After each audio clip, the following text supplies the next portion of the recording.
আল্লাহু আকবার কাবীরা ওয়ালহামদুলিল্লাহি কাসীরা ওয়া সুবহানাল্লাহি বুকরাতাও ওয়া আসীলা। খুবই সহজ বাক্য, আল্লাহু আকবার কাবীরা ওয়ালহামদুলিল্লাহি কাসীরা ওয়া সুবহানাল্লাহি বুকরাতাও ওয়া আসীলা। এটা যদি আপনি মাত্র একবার পড়েন, আল্লাহ পাক রব্বুল আলামিন আসমানের 7টি দরজা খুলে দিবেন। এরপরে আপনি আল্লাহর কাছে দোয়া করলে আল্লাহ তাআলা সাথে সাথে সেই দোয়াটা কবুল করে নেবেন, আপনার সকল নেক আশাগুলো কবুল করবেন। নামাজ শুরু করার আগে আপনি এই দোয়াটা একবার পড়ে নেবেন। এছাড়া আপনি যখনই দোয়া করবেন আপনি এই দোয়াটা পড়বেন, আসমানের দরজাগুলো আপনার জন্য খুলে দেওয়া হবে এবং আল্লাহর কাছে দোয়া করলে সেই দোয়াটা সাথে সাথে আল্লাহর আরশে আজিমে গিয়ে নক করবে। অবশ্যই দুরূদ শরীফ পড়বেন।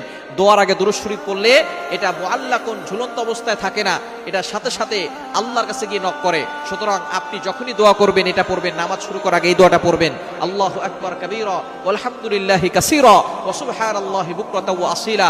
আল্লাহ পাক রব্বুল আলামিন আপনার সকল দোয়াগুলো কবুল করবেন, বৃষ্টির মতো রহমত বরকত নাজিল করবেন।